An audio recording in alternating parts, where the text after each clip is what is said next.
Hello, welcome back my YouTube channel. ഞാൻ കുറേ ദിവസമായില്ലേ day in my life ഇട്ടിട്ട്. ഞാൻ ഇടാത്തതിൻ്റെ മെയിൻ റീസൺ എന്ന് പറഞ്ഞാൽ സ്ഥിരം ഇത് തന്നെ കിച്ചൺ. പിന്നെ ചിലപ്പം വീഡിയോ എടുക്കും, ഷോപ്പിൽ പോകും. സ്ഥിരം ഇങ്ങനെ ആയതുകൊണ്ടാണ് ഞാൻ ഡേ ഇൻ മൈ ലൈഫ് എടുക്കാത്തത്. ഇപ്പോൾ എനിക്ക് തോന്നി കുറേ ദിവസമായില്ലേ ഡേ ഇൻ മൈ ലൈഫ് എടുത്തിട്ട്. അതുകൊണ്ട് ഞാൻ വിചാരിച്ചു ബാക്ക്ഗ്രൗണ്ടിൽ ചെറിയ ചെറിയ ഡിസ്നോയ്സൊക്കെ ഉണ്ട്, ഞങ്ങളൊന്ന് ക്ഷമിച്ചിട്ടേ. കോഴിയുടെയും അതുപോലെ തന്നെ പട്ടിയുടെയും പിന്നെ എന്തൊക്കെയോ പണി നടക്കുന്നുണ്ട്, അതിൻ്റെയൊക്കെ കുറേ സൗണ്ടൊക്കെ കാണും. അപ്പോൾ എൻ്റെ സൗണ്ട് എത്രത്തോളം ക്ലിയർ ആയിട്ട് കേൾക്കാൻ പറ്റുമെന്ന് എനിക്ക് അറിഞ്ഞൂടാ. ഓക്കെ, അപ്പോൾ കുറേ ദിവസമായി ഞാൻ ഡേ ഇൻ മൈ ലൈഫ് ഇട്ടിട്ട്. അപ്പോൾ ഞാൻ വിചാരിച്ചു ഇന്ന് എന്തായിരുന്നാലും ഒരു ഡേ ഇൻ മൈ ലൈഫ് ചെയ്യാമെന്ന്. അതുകൊണ്ട് തന്നെ ഞാൻ രാവിലെ പല്ല് പോലും തേക്കാതെ ലിപ്സ്റ്റിക്കൊക്കെ ഇട്ട് വന്നിരിക്കുകയാണ്. ഞാനിപ്പോൾ കുറച്ച് മുമ്പ് കഴിച്ചിട്ടേ ഉള്ളൂ. ഇനി കിച്ചൻ്റെ കുറച്ച് പരിപാടികൾ നോക്കണം. അത് തന്നെയാണ് ഉച്ച വരെയുള്ള എൻ്റെ ഡേ ഇൻ മൈ ലൈഫ് എന്ന് പറയുന്നത്. അത് കഴിഞ്ഞിട്ട് ഓരോരോ കാര്യങ്ങളായിട്ട് അടുത്തടുത്ത് ഇങ്ങനെ ചെയ്യണം. അപ്പോൾ നമുക്കൊട്ടും വൈകാതെ വീഡിയോ സ്റ്റാർട്ട് ചെയ്യാം. അപ്പോൾ ആദ്യം തന്നെ തലേ ദിവസത്തെ കുറച്ച് പാത്രങ്ങളൊക്കെ ഉണ്ടായിരുന്നു കഴുകാൻ വേണ്ടിയിട്ട്. അപ്പോൾ ഞാൻ നോക്കിയപ്പോൾ സോപ്പ് തീർന്നു. സോപ്പ് അതുകൊണ്ട് പൊട്ടിച്ച് അത് വയ്ക്കാൻ വേണ്ടി ആ ഒരു പാത്രമൊക്കെ നന്നായിട്ട് കഴുകി വൃത്തിയാക്കിയാണ്. അതായത് സോപ്പ് ഇരുന്നിരുന്ന് അതിൽ ഫുള്ളും സോപ്പിൻ്റെ ചെറിയ ചെറിയ ഇതും അതുപോലെ തന്നെ നമ്മൾ പാത്രങ്ങളൊക്കെ കഴുകിയിട്ടേക്കുന്ന ചെറിയ ചെറിയ വേസ്റ്റും അങ്ങനെയൊക്കെ എന്തൊക്കെയോ ഉണ്ടായിരുന്നു. അപ്പോൾ അതൊക്കെ ഒന്ന് കഴുകി വൃത്തിയാക്കി അതിൻ്റെ ആ ഒരു അടപ്പും പിന്നെ ആ സോപ്പ് പെട്ടി വയ്ക്കുന്ന വേറൊരു സംഭവം കൂടെയുണ്ട്, അതും കൂടെ കഴുകി വൃത്തിയാക്കി. പിന്നെ അതിൻ്റെ വയ്ക്കണതിൻ്റെ അവിടെ ഫുള്ളും സോപ്പിൻ്റെ ആ ഒരു ഇതൊക്കെ ആയിരുന്നു, അതൊക്കെ ജസ്റ്റ് തുടച്ചു. അതിന് ശേഷമാണ് പാത്രം കഴുകാമെന്ന് വിചാരിച്ചത്. വലിയതായിട്ടൊരു പാത്രങ്ങളൊന്നുമില്ല, ചെറിയ ചെറിയ പാത്രങ്ങൾ, കുറച്ച് പാത്രങ്ങളേ ഉള്ളൂ. ഞാൻ മാക്സിമം കഴുകി വൃത്തിയാക്കി വയ്ക്കും. പിന്നെ ചില ദിവസമൊക്കെ ഭയങ്കര മടിയായിരിക്കും കഴുകാൻ വേണ്ടിയിട്ട്. അതെല്ലാവർക്കും അങ്ങനെയാണെന്നാണ് എൻ്റെ ഒരു നിഗമനം. അപ്പോൾ ഭയങ്കര മടിയായിരിക്കും. മടിയാവണ ദിവസങ്ങളിൽ മാത്രമാണ് ഇങ്ങനെ കഴുകാനൊക്കെ ഒരിത്. പിന്നെ രാവിലെ എണീറ്റ് പാത്രം കഴുകാന്ന് പറഞ്ഞാൽ അതേപോലത്തെ മെനക്കേട് വേറെ ഇല്ല.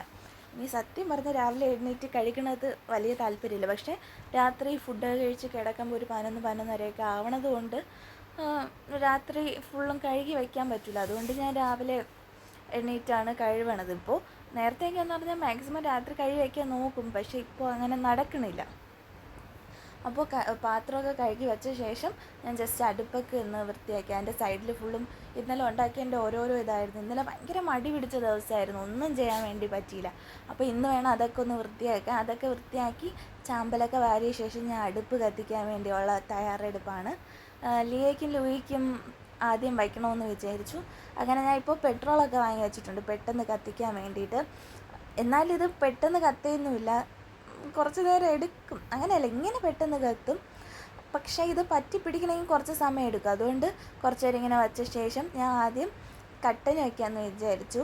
കട്ടന് വെച്ചിട്ട് ഞാൻ പിന്നെ വിചാരിച്ചു ലൂയിക്ക് ആദ്യം ഫുഡ് വയ്ക്കാം, അതിന് ശേഷം നമുക്ക് വയ്ക്കാം. അതുകൊണ്ട് ഞാൻ ഇപ്പുറത്തെ ഇതിൽ മീൻ ഇട്ടുകൊണ്ടിരിക്കുകയാണ്. പിന്നെ നമുക്ക് കഞ്ഞിക്കുള്ള അരിക്കുള്ള വെള്ളവും കൂടെ എടുത്ത് വെച്ചു. അങ്ങനെ അവന്മാർക്ക് മീനൊക്കെ എടുത്തിട്ട് പിന്നെ തലേ ദിവസത്തെ ചോറെന്തുണ്ടായിരുന്നു അതും കൂടെ അവന്മാർക്ക് ഇട്ട് കൊടുക്കാമെന്ന് വിചാരിച്ചു. അതിനുശേഷം നമുക്ക് കഞ്ഞിക്കുള്ള അരിക്ക് ഞാൻ എടുക്കുകയാണ്. അപ്പോൾ ഞാൻ ഇന്ന് കുറച്ചധികം അരി എടുക്കുന്നുണ്ട്. റേഷൻ അരിയാണ് എടുക്കുന്നത്, റേഷൻ ചെമ്പാവെന്ന് പറയും. അപ്പോൾ ഇത് റേഷൻ കടയിൽ നിന്ന് കിട്ടുന്നതല്ല, അല്ലാതെ നമ്മൾ വാങ്ങിയതാണ്.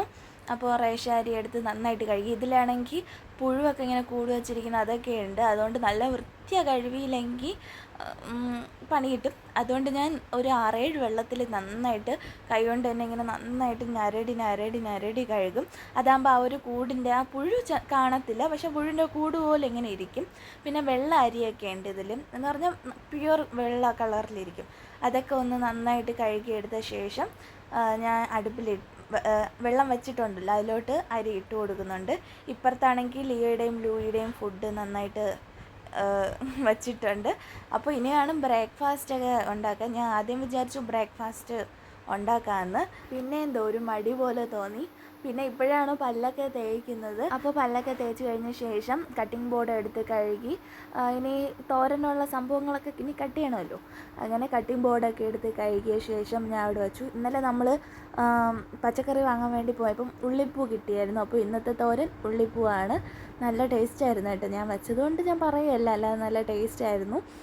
അപ്പോൾ ഉള്ളിപ്പൂ എടുത്തിട്ട് ഞാൻ ഫസ്റ്റ് ടൈമാണ് ഉള്ളിപ്പൂ തോരൻ വയ്ക്കാൻ വേണ്ടി പോകുന്നത്. എനിക്ക് എങ്ങനെ വയ്ക്കണമെന്ന് അറിഞ്ഞൂടാ, എങ്ങനെ കട്ട് ചെയ്യണമെന്ന് അറിഞ്ഞൂടാ. അതുകൊണ്ട് ഞാൻ ആദ്യം രണ്ടായിട്ട്, അതായത് നടുവേ മുറിച്ച ശേഷമാണ് കട്ട് ചെയ്തത്. അല്ലെങ്കിൽ കട്ടിങ് ബോർഡിൽ നിൽക്കില്ല, പുറത്ത് ഇങ്ങനെ പോവും. അങ്ങനെ കട്ട് ചെയ്ത് ഒരു വഴിയായി. കാരണം ഇത് നേരെ കട്ട് ചെയ്യാൻ പറ്റണില്ല എനിക്ക്. എല്ലാവർക്കും അങ്ങനെയാണോ എന്ന് അറിഞ്ഞൂടാ, പക്ഷേ എനിക്കാണെങ്കിൽ ഒരു വിധേന അത് റെഡി ആവില്ല, നേരെ കട്ട് ചെയ്യാൻ പറ്റുന്നില്ല. ഭയങ്കര ഇതായിട്ട്, ചിലതൊക്കെ ആണെങ്കിൽ നല്ല വലിയ പീസാവും, ചിലതൊക്കെ ആണെങ്കിൽ നല്ല ചെറിയ പീസാവും, അങ്ങനെ ആയിക്കൊണ്ടേയിരുന്നു. എന്നാലും ഞാൻ എങ്ങനെയൊക്കെയോ ഫുള്ളും കട്ട് ചെയ്തെടുത്ത ശേഷം ഞാൻ അടുപ്പിൽ നോക്കിയപ്പോഴാണെങ്കിൽ വെള്ളം തിളച്ചു. അതുകൊണ്ട് ഞാൻ അതെടുത്ത് മാറ്റി വെച്ച ശേഷം എനിക്ക് കട്ടനിടാമെന്ന് വിചാരിച്ചു. പിന്നെ ഇന്ന് പഴമാണ് കഴിക്കുന്നത്. വീഡിയോയിൽ ഒരു പഴം കഴിക്കുന്നത് കാണിച്ചു പോയെങ്കിലും ഞാൻ 2 പഴം രാവിലെ കഴിച്ചു. അത് കഴിഞ്ഞ് കട്ടനും കുടിച്ചു. കട്ടൻ രാവിലെ ഞാൻ ഈ സമയത്തൊക്കെയാണ്, അതായത് കുറച്ച് കാര്യങ്ങൾ ഒതുങ്ങിയ ശേഷമാണ് ഞാൻ ബ്രേക്ക്ഫാസ്റ്റ് കഴിക്കുക. അപ്പോൾ അത് കഴിഞ്ഞ ശേഷം തോരനുള്ള ഉള്ളിയാണ് അടുത്തരിയുന്നത്. ഉള്ളിപ്പൂ ആയതുകൊണ്ട് തന്നെ ഞാൻ ഫുള്ള് ഒരു ഉള്ളി ഇടുന്നില്ല, കാരണം അതിൽ ഉള്ളിയുടെ ആ ഒരു ഇത് കാണുമല്ലോ. ഞാൻ സത്യം പറഞ്ഞ ഉള്ളിപ്പൂ അരിഞ്ഞപ്പം ഞാൻ കരഞ്ഞുപോയി, എൻ്റെ കണ്ണ് നന്നായിട്ട് നീറി. എനിക്ക് അറിഞ്ഞൂടായിരുന്നു ഉള്ളിപ്പൂ നമ്മൾ സവാള അരിയും പോലെ കണ്ണ് നീറുമെന്ന്. പക്ഷേ എൻ്റെ കണ്ണൊക്കെ നന്നായിട്ട് നീറി. എനിക്കത് ഒരു അത്ഭുതം പോലെ തോന്നി. അപ്പോൾ അതുകൊണ്ട് ഞാൻ വിചാരിച്ചു കുറച്ചുള്ളി മതിയെന്ന് വിചാരിച്ചു. അതിൻ്റെ ഇടയിൽ ഞാൻ തേയിലപ്പൊടിയും പഞ്ചസാരയൊക്കെ ഇട്ട് അത് കട്ടൻ അങ്ങ് മാറ്റി വെച്ചു. അതിനുശേഷം ഞാൻ തേങ്ങയൊക്കെ ചിരവി. ഇനി നമുക്ക് തോരനുള്ള സാമഗ്രികളെല്ലാം അടുപ്പിൽ വെച്ചിട്ടുണ്ട്. ഇനി നമുക്ക് ചെയ്യേണ്ടത് ഉണക്കമീനിലാണ്. ഉണക്കമീൻ പൊരിച്ചത് വേണോ കറി വെച്ചത് വേണോ എന്നിങ്ങനെ നോക്കിക്കൊണ്ടിരുന്നപ്പം അമ്മാമ്മ ഇവിടെ ഉണ്ടായിരുന്നു. അമ്മാമ്മയാണ് എനിക്ക് കറി വയ്ക്കുന്നത് ഭയങ്കര ഇഷ്ടമാണ്. അതുകൊണ്ട് കറി വയ്ക്കാമെന്ന് വിചാരിച്ചു. അങ്ങനെ അമ്മാമ്മയുടെ റെസിപ്പിയാണ് ഞാൻ ഇന്ന് ഉണ്ടാക്കുന്നത്. അതിൻ്റെ ഇടയ്ക്ക് എനിക്ക് ഫ്ലിപ്കാർട്ടിൽ നിന്നാണെങ്കിൽ കൊറിയർ വന്നിട്ടുണ്ട്. ഞാൻ നോക്കിയപ്പം എൻ്റെ പാൻറ്റൊക്കെ ആണെങ്കിൽ ഞാൻ ഇട്ട് പെട്ടെന്ന് അങ്ങ് കഴുകും. ജീൻസ് പാൻറ്റാണ്, അതായത് 2 ദിവസമൊക്കെ ഇട്ടിട്ട് പെട്ടെന്ന് കഴുകും. അങ്ങനെ കഴുകി നരച്ചുപോയി. അതുമാത്രമല്ല, ഹിപ്പിൻ്റെ അവിടെയാണെങ്കിൽ എനിക്ക് ഭയങ്കര ലൂസും, താഴോട്ടാണെങ്കിൽ ചോദിച്ചു. എൻ്റെ ഈ തൈ ഭാഗമൊക്കെ നല്ല വണ്ണമുണ്ട്. അതുകൊണ്ട് ഞാൻ വേറെ വാങ്ങി. നല്ല എലാസ്റ്റിക്കാണ്, അപ്പോൾ അടിപൊളിയാണ്. ഇതിൻ്റെ റിവ്യൂ വേണമെന്നുണ്ടെങ്കിൽ നിങ്ങൾ കമൻറ്റ് ചെയ്താൽ മതി. അങ്ങനെ ഇരുന്നപ്പോഴാണ് ഫ്രിഡ്ജിൽ തണ്ണിമത്തൻ ജ്യൂസല്ല തണ്ണിമത്തൻ ഇരിക്കുന്നുണ്ട്. പിന്നെ ഞാൻ അത് ജ്യൂസൊക്കെ എടുത്ത് കുടിച്ചു. പിന്നെ ചോറൊക്കെ റെഡിയായി. അപ്പോൾ ഏട്ടൻ വന്നു ഉച്ചയ്ക്ക്. ഏട്ടന് ചോറെടുത്ത് കൊടുക്കുകയാണ്. ചോറുണ്ടായിരുന്നു, പിന്നെ ഉള്ളിത്തോരൻ ഉണ്ടായിരുന്നു, പിന്നെ കരുവാട് കറി അത്രയേ ഉള്ളൂ. അച്ചാറും കൂടെ ഉണ്ടെങ്കിൽ ഉഷാലായിരുന്നു തന്നെ, പക്ഷേ അച്ചാർ കഴിഞ്ഞ്. അങ്ങനെ ഏട്ടൻ കഴിച്ച ശേഷം ഞാൻ കഴിച്ചു. ഞാൻ മീൻ കഴിക്കാറില്ല, അതുകൊണ്ട് തോരൻ മാത്രം വെച്ചാണ് ഞാൻ കഴിച്ചത്. നല്ല രസമായിരുന്നു. തോരൻ മാത്രം മതി കഴിക്കാൻ വേണ്ടിയിട്ട്. അത് കഴിഞ്ഞ് അവന്മാർക്ക് ഫുഡ് വെച്ച് കൊടുക്കണം, നമ്മളെ ലിയോയ്ക്കും ലൂയിക്കുട്ടനും. അങ്ങനെ അവന്മാർക്കും ഫുഡ് വെച്ച് കൊടുത്ത ശേഷം പിന്നെ പണിയൊന്നും ഇല്ലാത്തതുകൊണ്ട് ഞാൻ വിചാരിച്ച് പോയി കിടന്നുറങ്ങാമെന്ന്. അപ്പോൾ സമയം ഇപ്പോൾ ഒരു 8 മണി കഴിഞ്ഞു. ഉച്ച വരെ എനിക്ക് അടുക്കള ആ ഒരു ജോലി. അത് കഴിഞ്ഞാൽ പിന്നെ ചിലപ്പോൾ ഞാൻ ഷോപ്പിൽ പോവും, അല്ലെങ്കിൽ ഞാൻ വീട്ടിൽ ഇരുന്നാൽ വെറുതെ ഇരിപ്പാണ്.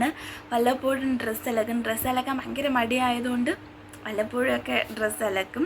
അപ്പോൾ ഞാൻ ഇന്ന് ഉച്ചയ്ക്ക് ശേഷം വയ്യാത്തത് കൊണ്ട് കിടന്നങ്ങ് ഉറങ്ങി എണീറ്റ് ഒരു ഷോർട്ട് വീഡിയോ എടുത്തു. കാരണം ഒരു ഡ്രസ്സിൽ കുറേ ഷോർട്ട് വീഡിയോ എടുക്കുമ്പം നിങ്ങളും മടുക്കും, ഞാനും മടുക്കും. അതുകൊണ്ട് ഒരു ഷോർട്ട് വീഡിയോ എടുത്തു. അതിനി അപ്ലോഡ് ചെയ്യണം. അത് കഴിഞ്ഞ് എഡിറ്റിങ് പരിപാടികൾ, അതൊന്നും വീഡിയോയിൽ ഉൾപ്പെടുത്തേണ്ട കാര്യമില്ല എന്നാണ് എൻ്റെ ഒരു നിഗമനം. ഇപ്പോൾ ഒരു 8 മണി കഴിഞ്ഞു. ഇനി കുറച്ച് കഴിയുമ്പോൾ ഫുഡ് കഴിക്കും, പിന്നെയും കിടന്നുറങ്ങും. ഇത് തന്നെയാണ് എൻ്റെ ഇപ്പോഴത്തെ ഡേ ഇൻ മൈ ലൈഫ്. അപ്പോൾ നിങ്ങൾക്ക് ഈ വീഡിയോ ഇഷ്ടപ്പെട്ടു എന്ന് വിചാരിക്കുന്നു. നിങ്ങൾക്ക് വേറെ എന്തെങ്കിലും വീഡിയോസ് വേണമെന്നുണ്ടെങ്കിൽ ഉറപ്പായിട്ട് കമൻറ്റ് ചെയ്യുക. പിന്നെ സാരി ഡ്രാപ്പിംഗ് വീഡിയോ ഞാൻ ഒരു ബ്ലൗസ് തയ്ക്കാനിരിപ്പുണ്ട്. ആ ബ്ലൗസ് തയ്ച്ചിട്ട് ഒരു സാരി ഡ്രാപ്പിംഗ് വീഡിയോ ചെയ്യുന്നതായിരിക്കും. അപ്പോൾ ഇന്നത്തെ വീഡിയോ ഇത്രയേ ഉള്ളൂ. നിങ്ങൾക്ക് ഇഷ്ടപ്പെടുവാണെങ്കിൽ ഉറപ്പായിട്ട് ലൈക്ക് ചെയ്യണം. സബ്സ്ക്രൈബ് ചെയ്യാതെയാണ് കണ്ടുകൊണ്ടിരിക്കണമെങ്കിൽ ഉറപ്പായിട്ട് സബ്സ്ക്രൈബ് ചെയ്യണം. അടുത്ത വീഡിയോയിൽ കാണുന്നവരെ ബൈ.